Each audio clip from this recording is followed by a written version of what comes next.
GTV में मुजाहिद बेलवी आपको खुशामदीद कहता है। और मुझे गुफ्तगू का आगाज़ तो इस काबीना से करना था, लेकिन आज गुजरांवाला की दहशतगर्द अदालत ने और उसकी जज नताशा नसीम ने जो फ़ैसला दिया है वो यकीनन पाकिस्तान की तारीख़ में सुनहरे हल्फों से लिखा जाएगा कि दिसंबर 2021 को जो सानिया सियालकोट में हुआ और फिर जिस तरीके से उस श्रीलंकन ने गैर मुल्की जो यहाँ काम करने आया था उसको जिस बात पर भी कहा गया वो हाथ जोड़ रहा था, माफ़िया मांग रहा था, उसको घसीट कर लाया गया, सड़कों पर लाया गया और दर्जनों नहीं बल्कि सैकड़ों की तादाद में लोग थे जो उसको अपनी बर्बरियत का, सफ़ाकी का निशाना बना रहे थे। और बदकिस्मती से ये हमारे उस दीन, उस मज़हब के नाम पर हुआ जो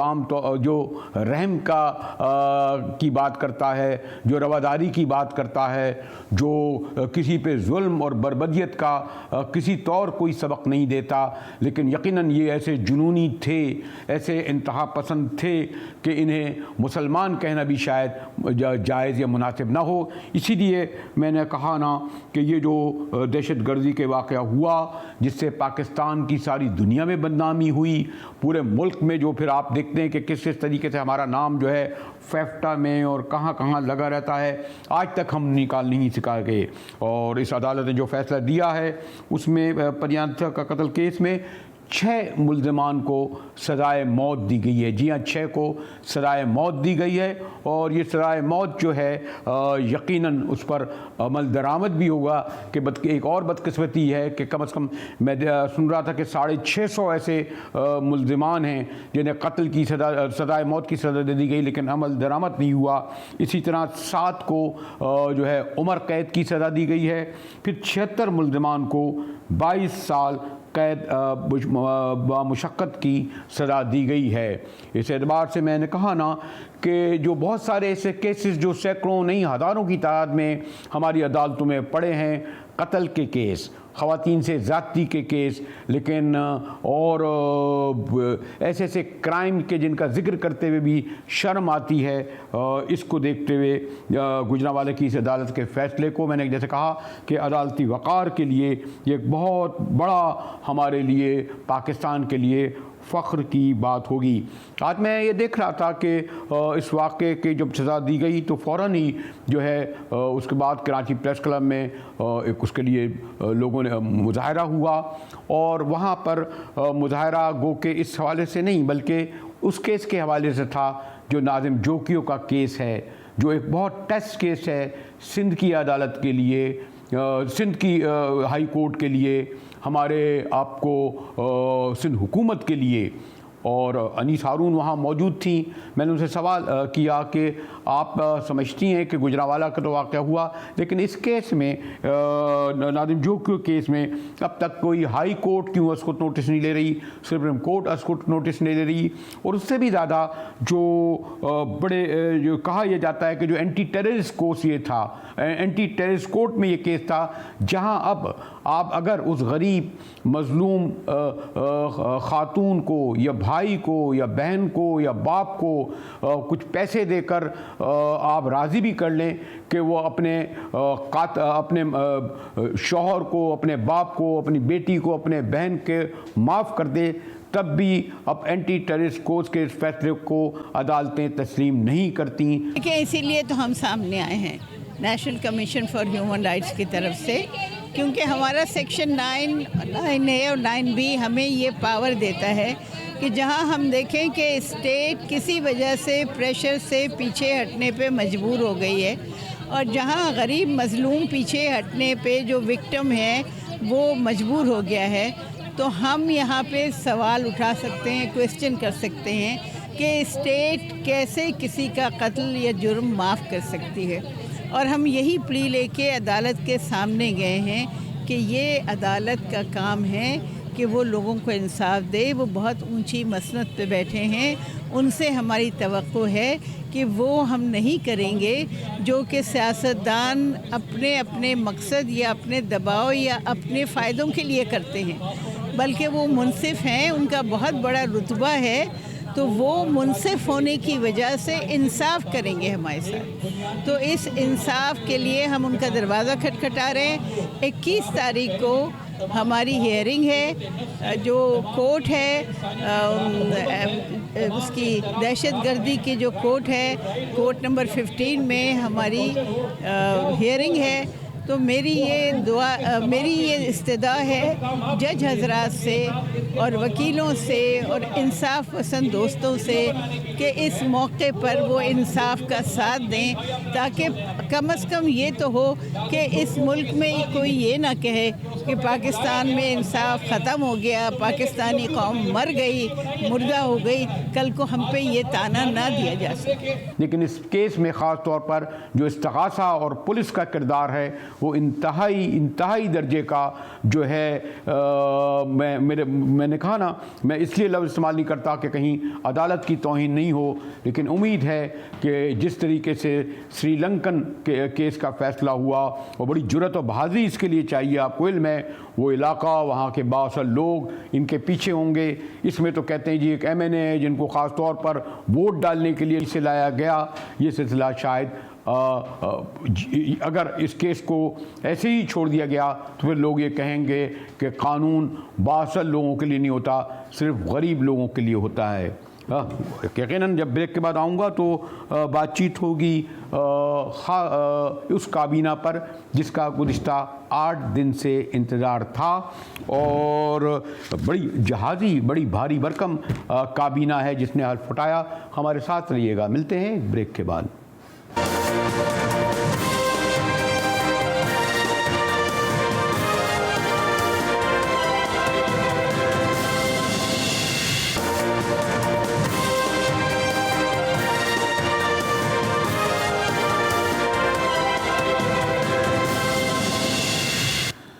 GTV में एक बार फिर मुजाहिद बेलवी आपको खुशामदीद कहता है। तो बिल आखिर कोई 8 दिन के बाद बड़ी जहाज़ी और काबीना ने जिसके 37 अरकान हैं हल्फ उठा लिया है, और लगता ये है कि ये 37 पे नहीं रुकेगी।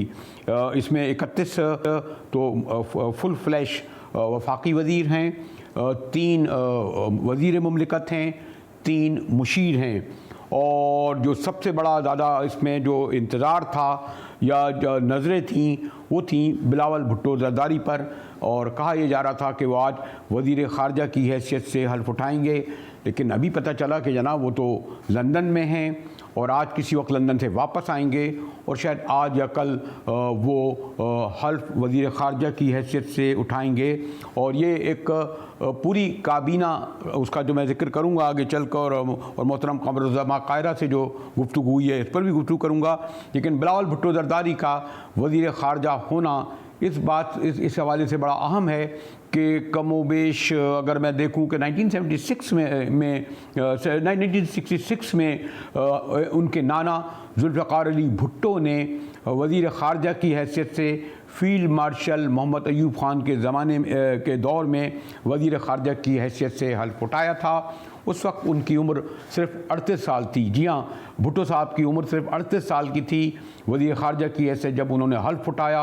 और फिर ग़ालिबन पाकिस्तान की तारीख़ में भुट्टो साहब के बाद कोई इतना बड़ा वज़ीर ख़ारजा नहीं आया जिसने दुनिया में अपना लोहा एक स्टेटमेंट, एक फॉरेन मिनिस्टर में लाया। और बिलावल भुट्टो ज़रदारी जो अगर मैं गलत नहीं हूँ 34 साल की उम्र में ये हल्फ उठाने जा रहे हैं अपने नाना के बाद। और बहरहाल भुट्टो ख़ानदान इस एतबार से तो खैर बदकिस्मत है कि उनके नाना भी शहीद हुए, उनकी वालदा भी शहीद हुई, लेकिन खुशकिस्मत भी है कि भुट्टो साहब भी वज़ीर आज़म बने रहे। उनकी वालदा मोहतरमा शहीद मोहतरमा बेनज़ीर भुट्टो एक बार नहीं 2 बार प्राइम मिनिस्टर बनी। उनके वालिद इस मुल्क के सदर मुमलिकत बने। कुछ लोग कहते हैं शायद ज़रदारी साहब दोबारा सदर मुमलिकत बन सकते हैं, लेकिन बिलावल भुट्टो ज़रदारी का फॉरेन मिनिस्टर बनना इस पूरे जो जिसे कहता हूँ इस प्रोसेस के बाद और इस काबीना में इंतहाई अहम होगा। और वो शहबाज शरीफ की काबीना में जी हाँ फॉरेन मिनिस्टर होंगे। बाकी नाम तो जाने पहचाने अगर देख लें, ख्वाजा आसिफ साहब, एहसन इकबाल साहब, राना साहब, या सादिक साहब की तवक्को की जा रही थी कि वो स्पीकर होंगे, लेकिन पीपल्स पार्टी ने स्पीकरशिप भी मांग ली है। सुना है पंजाब की गवर्नरी भी मांग रहे हैं। मियाँ जावेद लतीफ़ साहब का होना, फिर रियाज हुसैन पीरज़ादा, खुर्रम दस्तगीर, राना तनवीर, मैंने ज़्यादातर नाम जाने पहचाने हैं। मरियम औरंगज़ेब साहिबा इंफॉर्मेशन मिनिस्टर भी नहीं है, कहते हैं जी बिल्कुल उनका हक़ था।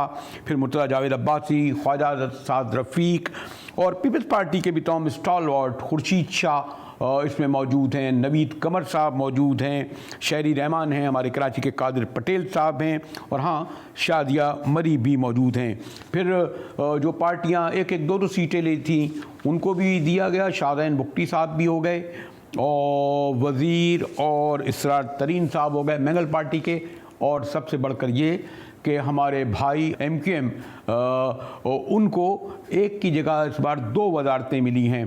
टेक्नोलॉजी की वजारत हमारे अमीन भाई के पास ही रही, लेकिन सेनेटर फैसल सब्ज़वारी भी जो हैं वो बने हैं जनाब, उनको भी बड़ी अहम मिनिस्ट्री मिली है। मैं इस जो काबीना बनी है इस पर गुफ्तगू के लिए मैंने ज़हमत दी है। पीपल्स पार्टी के सीनियर मिनिस्टर हैं और मुशीर हुए हैं वो भी कश्मीर के, क्योंकि कायरा साहब ना MNA हैं ना सेनेटर हैं, इसलिए उनको मुशीर का और वफाकी वज़ीर के बराबर दर्जा दिया गया है। कायरा साहब शुक्रिया। एक तो मैं काफ़ी वज़ीरों को फ़ोन कर रहा था, आपको इल्म है ना कि वज़ीरों के मोबाइल फ़ोन, उनके घर के फ़ोन फ़ौरन ही जो है वो टेक ओवर कर लेते हैं, जो आम तौर पर इसके बाद मौजूद होते हैं। लेकिन मुझे आपसे उम्मीद थी तो कि आपको पहले फ़ोन भी करूं और पता नहीं मुबारकबाद दूं या नहीं दूं। पहले तो ये होता था बड़ी मिठाइयाँ और हार फूल लेकर दिया जाता था, लेकिन बहरहाल कोई हर्ज नहीं है, हमारे आपके जो ताल्लुकात रहे उसमें मुबारकबाद दूं आपको। जी कैसा लग रहा है कायरा साहब? वैली साहब, यकीनन ये एक मुश्किल मरहला है पाकिस्तान की तारीख का और एक मुश्किल हुकूमत है, लेकिन मुश्किलात का मुकाबला अफराद ही करते हैं और एक अच्छी टीम जो है वो मुश्किलात का बेहतर मुकाबला कर सकती है। हमारे ख्याल में ये जो टीम इस वक्त जोड़ी गई है जिसमें सारी क़यादतें इकट्ठी हैं, सारी जमातें इकट्ठी हैं, ये इस मुल्क का बहरान हल करने के लिए एक बेहतर सोल्यूशन है इंशाअल्लाह। इसमें कुछ ना कुछ प्रॉब्लम भी रहेंगे, लेकिन मेजर तौर पे ये पाकिस्तान की बेहतरी के ज़्यादा आसानी से सामान पैदा करेगी। गालिबन आप ये नहीं समझते कि क्योंकि अभी महीने पहले तक आपकी जो सबसे बड़ी जो इस वक्त हलीफ पार्टी है मेरा, जिनके प्राइम मिनिस्टर शहबाज शरीफ साहब भी हैं, और वो पिछले 3 साल से सख्त तरीके से उनकी क़यादत, चाहे लंदन में बैठी हुई यहाँ, वो एंटी इस्टेब्लिशमेंट ख़ासतौर पर ख़ासतौर पर मिलिट्री इस्टेब्लिशमेंट के ख़िलाफ़ उनका स्टैंड रहा है। अब ओवरनाइट जब आप तब्दील हो जाते हैं तो आपको इल्म है कि एक प्राइम मिनिस्टर की हैसियत से मेरे ख्याल है फ़ौरन उनको मुलाकात भी उन्होंने आर्मी चीफ जनरल बाजवा से की, जो वजह तौर पर उन्हें करनी चाहिए थी। तो किस तरीके से ओवरनाइट चेंज आए और पूरी काबीना जिसमें 7 पार्टियों के लोग हों, एक ही पेज पे हों, जबकि मैं देख रहा था कि आपके 7 इत्तेहादी अभी आए हुए 4 दिन नहीं हुए।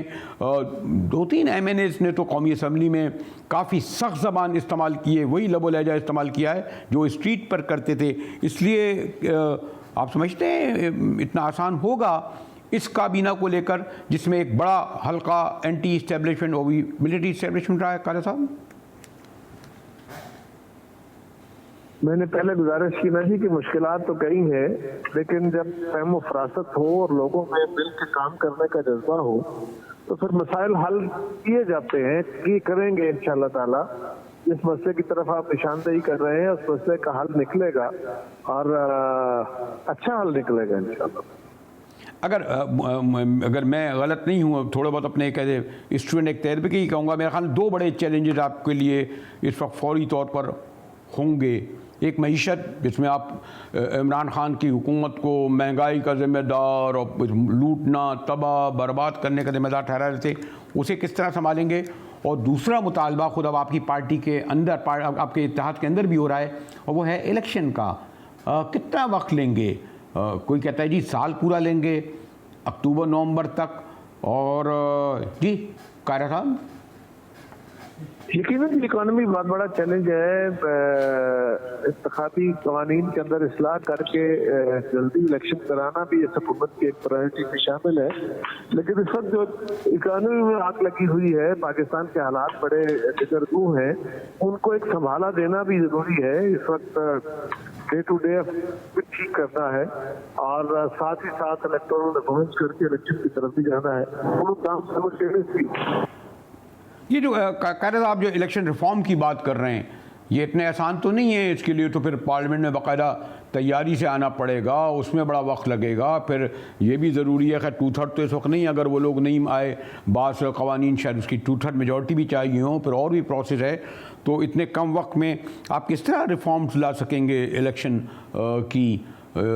एक तो हल्का बंदियों का मसला है, वो अपनी जगह, और जी कायदा साहब सर क्या रिफॉर्म? इलेक्टोरल रिफॉर्म तो ये है ना कि ऐसा जिससे बेहतर इलेक्शन हो सके।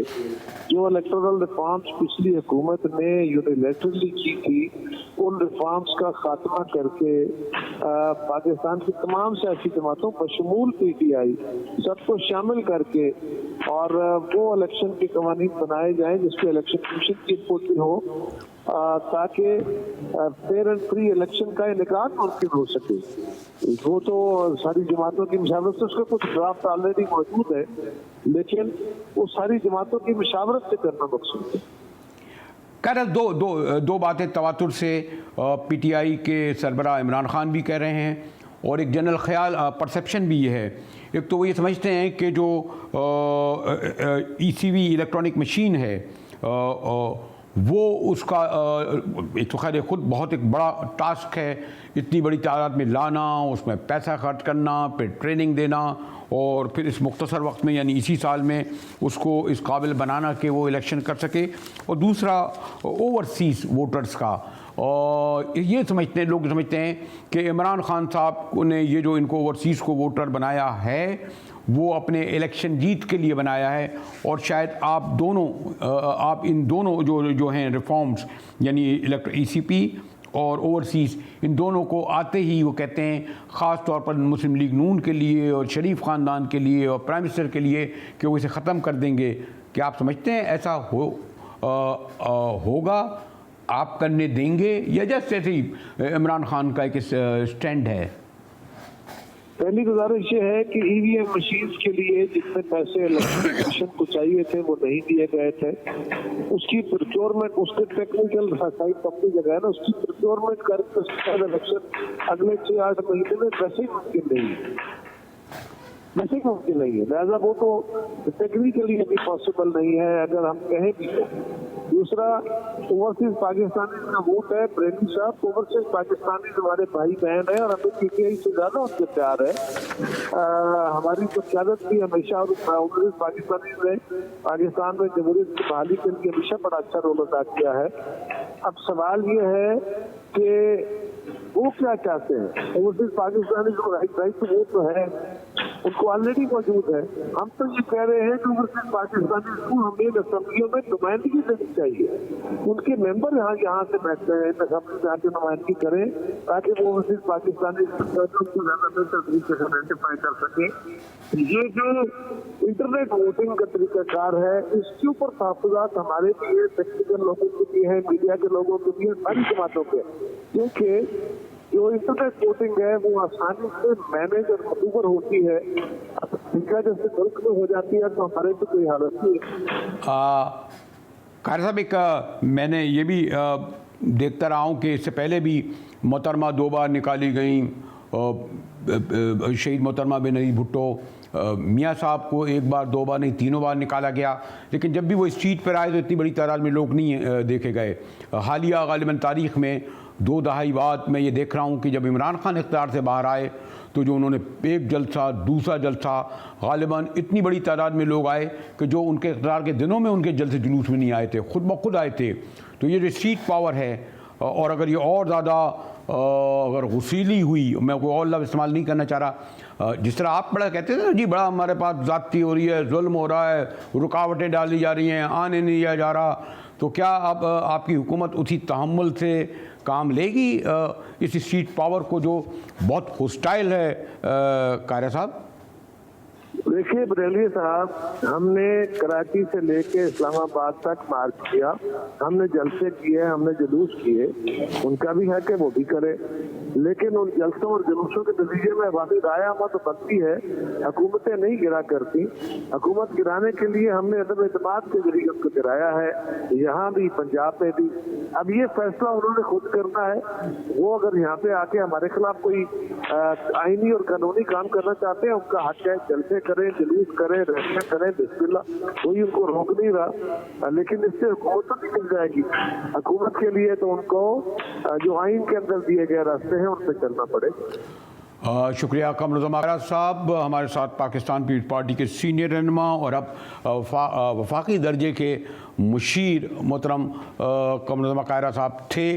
और आपने देखा बड़ा नप्पे तुले खुलकर जवाब देते हैं, और ख़ास तौर पर यह कि अभी चंद घंटे नहीं बने उन्हें इस ओहदे जलीला पर कायम हुए, लेकिन हमसे हर इशू पर खुलकर गुफ्तगू कर रहे थे। ब्रेक के बाद आएंगे तो एक नई सूरत हाल मैं देख रहा हूँ, और वह है सुप्रीम कोर्ट का खुलकर सामने आना और उस पर सोशल मीडिया और पॉलिटिकल पार्टी ख़ास तौर पर PTI पर की तनकीद। गुफ्तगू करेंगे एक ब्रेक के बाद, हमारे साथ रहिएगा।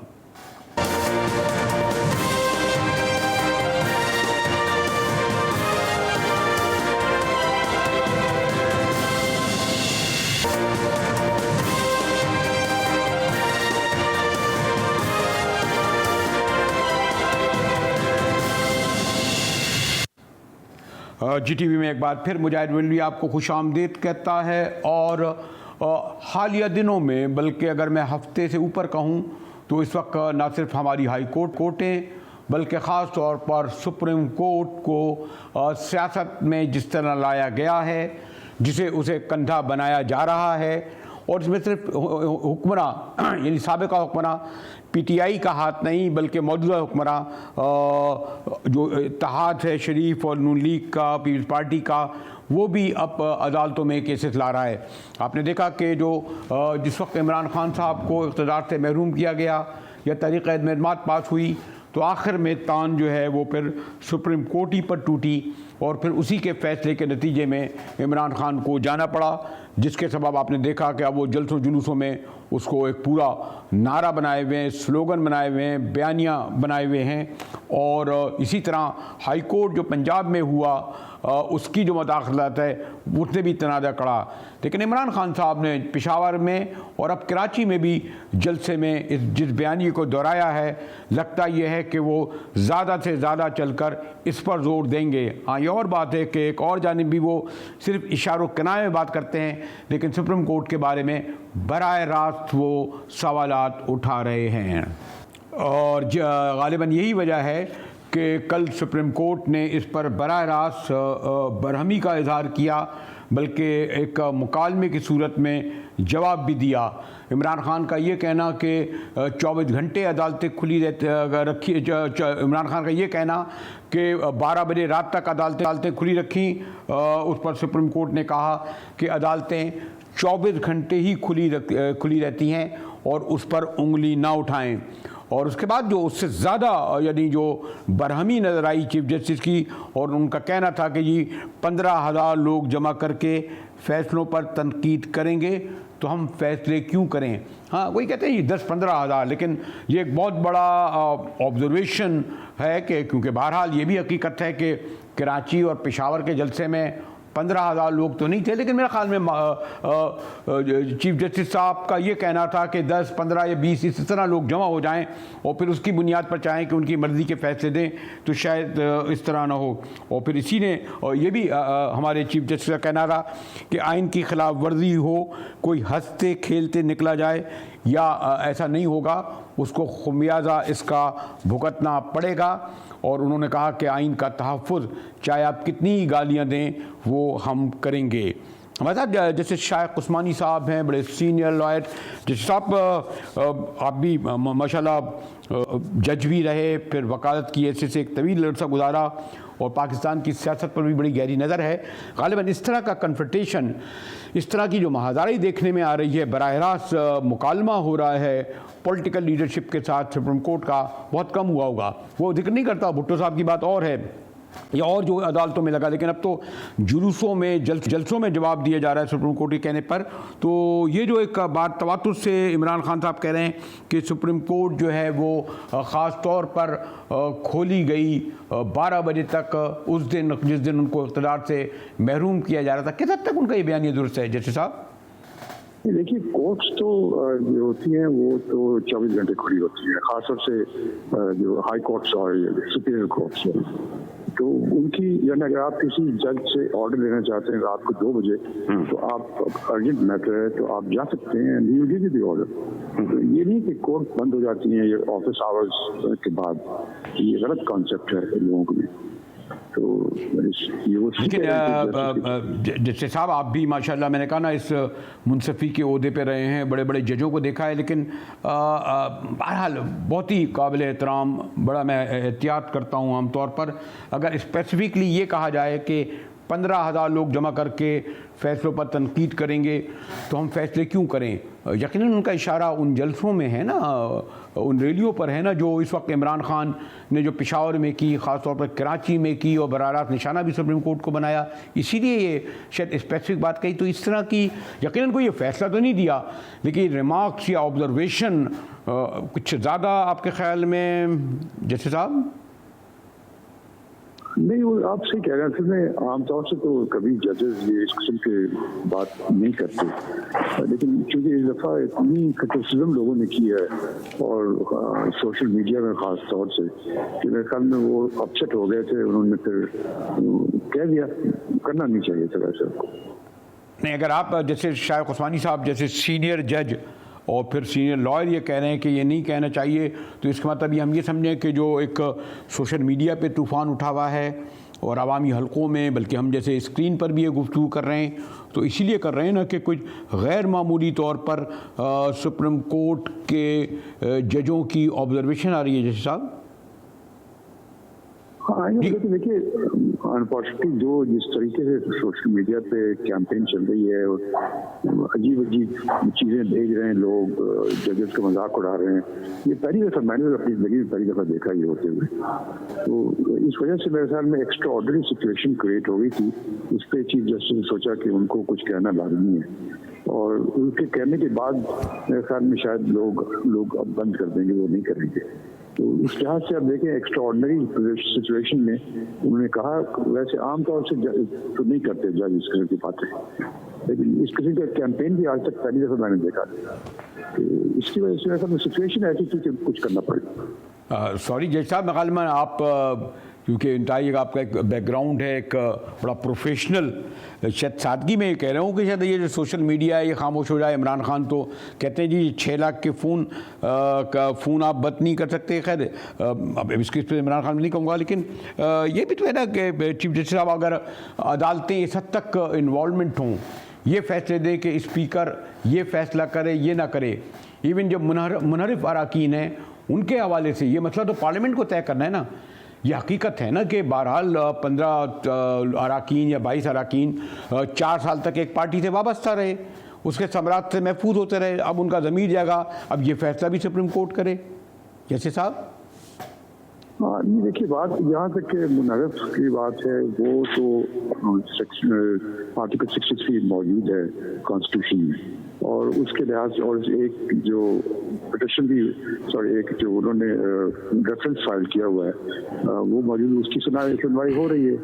तो वो तो एडवाइजरी रिस्ट्रिक्शन हो रही है सुनवाई, तो वो तो एक अलग चीज़ है, और उससे इसका कोई ताल्लुक नहीं है सरकार में।